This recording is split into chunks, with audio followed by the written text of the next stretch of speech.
वर्णन कर रहे हैं। रात में सोते समय बहुत सावधान हो जाना चाहिए उपासक को। वैसे तो हर समय सावधान, पर सोते समय ऐसे सावधान होना चाहिए जैसे मृत्यु के समय योगी जन अपने सारे इंद्रियों को समेट लेते हैं और अपने स्वरूप में, अपने प्रीतम के स्वरूप में लगा देते हैं। तुम रोज शयन के समय ऐसा अनुभव करो, मैं नींद में जा रहा हूं या मृत्यु में जा रहा हूं, इसमें कोई फर्क नहीं पड़ता। पता नहीं आंख खुले कि ना खुले। कितने ऐसे हैं कि सोते ही रह गए। आप अब बेहोशी की हालत में जा रहे हैं, नींद में जा रहे हैं, तो एक समय रखो कि आप अपनी शैया पर इतने समय ही जाएंगे। एक नियत समय, हमने देखा है साधकों का एक समय होता है कि 10 बजे हमें लेट जाना है, सोना नहीं, लेट जाना है और लेटे हुए भगवत चिंतन करना। अब जब सो गए तो सो गए, नहीं सो गए तो उसमें हमें टेंशन नहीं लेना कि अभी नींद नहीं आई, 10:30 बज गए, 11 बज गए, ये नहीं।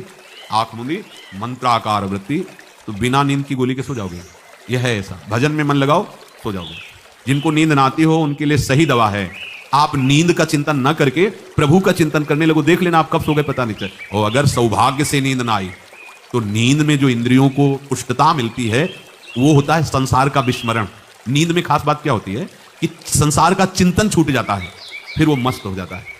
उसमें जो ऊर्जा शक्ति जागृत होती है, संसार के चिंतन से ऊर्जा शक्ति नष्ट होती है। तो 4 घंटे 5 घंटे संसार के चिंतन से रहित पड़ा रहा सुषुप्ति में, तो उससे ऊर्जा शक्ति फिर आ गई। और अगर 4-5 घंटे आप प्रभु के चिंतन में रहे तो संसार का चिंतन छूटा, आनंद सिंधु का चिंतन हुआ। तो ये नहीं होगा कि आज रात्रि सोया नहीं तो बहुत टेंशन है, परेशान, ऐसा नहीं होगा।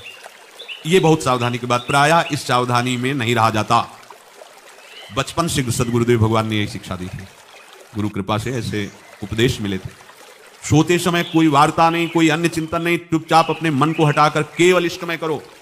कब नींद आ जाती है इसकी चिंता मत करो, इष्टाकार वृत्ति करके ही सोना चाहिए। तो आगे जो लिखा है पुनरुत्थिताय, जब उठो तब वैसी वृत्ति, तो कुछ दिन बाद स्वाभाविक हो जाएगी, स्वाभाविक हो। अपने तो इतना तक देखा है कि जैसे आधा पद में होश रहा और निद्रा आ गई, तो जब चेतना आई तो उसी पंक्ति से जहां से होश गायब हुआ था उसी पंक्ति से जागरण प्रारंभ हुआ। ऐसा ही जब ऑपरेशन के समय बेहोश किया गया था तो उनसे कहा था हमें बता देना कुछ मिनट में, तो उनका हाँ लगाने वाले इंजेक्शन और कुछ ही सेकंड में इसका समय, बस। तो जो पद चलाया था जब होश आया था तो वही पद चल रहा था, मतलब बेहोशी में वो पद अपना अधिकार किए हुए था। ऐसे नींद भी तुम्हारी भजन हो जाएगी, समाधि हो जाएगी, यदि आप सोते समय प्रभु का चिंतन करेंगे। बहुत ही सावधानी की बात है। यदि इस जन्म में परम लाभ लेना चाहते हो तो इस श्लोक को अपना जीवन बनाओ। कृष्ण व्रताः, हमारा जीवन का एक ही व्रत है कि हम अपने प्रीतम का भजन नहीं छोड़ेंगे, अखंड भजन। हमें ये नहीं देखना कि उपांशु मानसी को इसमें कितने गुना, हमें गुना बना नहीं देखना। हमें अपने प्रभु को बोलना नहीं। भजन में मन नहीं लग रहा, पद गा रहे हैं, जोर जोर से चिल्ला रहे हैं, नाम कीर्तन, हमें अपने प्रभु से जुड़े रहना है। कृष्ण व्रताः, कृष्ण मनुस्मरन्तो, हमारा निरंतर स्मरण चले, बस ये प्रयास रखना। जब निरंतर स्मरण की बात कह दी तो फिर आगे कुछ कहना नहीं चाहिए, पर खास बात इसीलिए कहा जाता है कि आप समझ जाओ। रात्रौच, जब कोई भी ब्रह्मचारी, कोई भी उपासक, कोई भी बैरागी, त्यागी, महात्मा सोते समय सावधान हो गया तो उसकी रात्रि बहुत गलत जाएगी। खास जब आप सैया पे शयन करते उस समय असावधानी हुई तो विकार छा जाएगा, ध्यान रखना। आपका चिंतन गलत हो जाएगा, आपकी चेष्टा गलत हो जाएगी, जागृत में ना सही तो स्वप्न में। आप सावधान उस समय जरूर रहिए और उतना ही विश्राम कीजिए जितना आवश्यक हो। व्यर्थ में करवटें मत बदलिए, ये उपासक का स्वरूप नहीं होता। रोगी है तो बात अलग है, बड़े असाध्य रोगों से, नहीं तो ऐसी दिनचर्या नहीं होनी चाहिए। 3:30, अभी आधा घंटा तो है, फिर कमर ओढ़ लिए, ये साधक का नहीं होता। उचित समय, जो मान लो 4 घंटा विश्राम का, तो अब ये नींद का विषय आओ या ना हो, हम तुम्हारे लिए पुष्प बिछा के नहीं बैठेंगे कि आ जाओ आ जाओ। नहीं आई तो अब ये नहीं गया, अब इतने समय नहीं आई, जब 4 बजे उठने के समय कैसे नहीं, उसमें विचार नहीं किया, पहले फेंको और सैया से नीचे उतरो, भूमि को प्रणाम करो, आगे बात नहीं। वो फिर आपको ऐसा होता है 10 मिनट में तो कोई बात नहीं, 10 वो पार कर देगा, घंटा दो। रात्रौ च कृष्णम पुनरुत्थिताय, ये नियम लीजिए। सोते समय आप बिल्कुल मृत्यु दशा की स्थिति लाइए, जैसे मरने वाला नहीं होता, सब जगह से मन हटा कर करो। और सच्ची है, पता नहीं आंख खुले कि ना खुले, ये बड़ा धोखे का जीवन है। ये ऐसे हजारों लोग सोए और सोते ही रह गए। हमको धोखे में नहीं रहना। सुबह जग जाएंगे तो फिर भजन करेंगे, लेकिन हम बिल्कुल तैयारी में।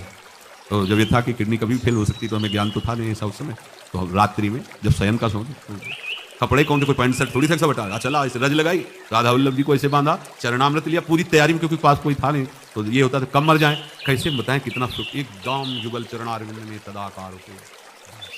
वो इसीलिए कहते हैं कि प्रतिकूलता और अव्यवस्था और दुख ये भगवत प्राप्ति का प्रधान साधन है। अव्यवस्था, प्रतिकूलता और दुख, ये अभ्यास उसी से। जब शाम के शयन करते तो पहले वृंदावन को प्रणाम करके और ऐसे भावना में क्रिया प्रयोग कहते कि जैसे भी आपके अगर शरीर छूट जाता है रात्रि में तो आप धोखा न करना, आप बुला लेना अपने। और कैसे बताओ उस समय कैसे भाव होते थे, कोई पास नहीं, कोई सुविधा नहीं, 1 रुपया नहीं, तो एकदम दैन्यता, एकदम कितना सुख मिलता, वो एकदम केवल भगवद आश्रित। तो रात्रौ च कृष्णम पुनरुत्थिताय, ये बहुत पकड़ने वाली बात है। रात्रि के समय कोई और चिंतन न बनने पाए। देखो आप, और उस समय खास करके विषय चिंतन बनता है, ध्यान रखिए। दिन भर लड़ते रहोगे इंद्रियों से, और जब आप शयन के समय जाओगे तब वो अवसर ढूंढेंगे और आपको विषयों में फंसाने की चेष्टा करेंगे। कोई क्रिया या पूर्व में कोई क्रिया या कोई दृश्य या कोई बात अगर कहीं मोबाइल से मित्रता है और बगल में रखा है तो भूल जाओ रात्रौ च कृष्णम पुनरुत्थिता। जब तक नींद नहीं आती तब तक फिर वो ऐसी सामग्री डाल देगा तो बर्बाद हो जाओगे। साधक मान लो, हमारी प्रार्थना मान लो, मानते हैं कि आज के समय में यंत्र का बहुत बड़ा प्रभाव है।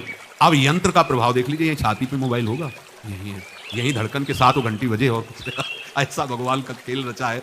और इसमें सबसे खतरनाक बात है कि आप जो चाहो देख सकते हो, जहां चाहो जाए। जैसे विश्व की पूरी बात, पूरा विश्वात्मा है, ये विश्वात्मा स्वरूप है, सर्च करो देख। अब अगर साधक सावधान नहीं है तो समाज में तो ऐसे कट गया। एकांत में जब शयन के समय गया, उस समय मन आपको फंसाने की चेष्टा। प्रार्थना है, अगर आपके पास मोबाइल हो तो एक उसका समय रखो। अगर आपको ऐसा लगता है कि कोई परिस्थिति आ जाए, हम स्विच ऑफ किए तो एक और मोड कहते हैं, कोई फ्लाइट मोड दो, क्या मोड में लगा दो, सीधे मत रखो, मोड में लगा दूर रख दो। आप अपने चित्त को प्रभु में जोड़िए। रात्रि के समय मोबाइल का प्रयोग मत कीजिए। मान लीजिए रात्रौ च कृष्णम पुनरुत्थिताय, सुबह उठते ही आपको कुछ चिंतन नहीं करना। सबसे पहले उठते ही, यदि आपके अभ्यास में आ गया तो ऐसा ही होगा, नहीं तो आपको पहले सदगुरुदेव भगवान का प्रणाम नमस्कार और कुछ भक्तों का, और फिर नाम जप। भले 5 मिनट ही करो, अपने आराध्य देव का सुमिरन, फिर अपनी दिनचर्या करो। हे कृष्ण देहा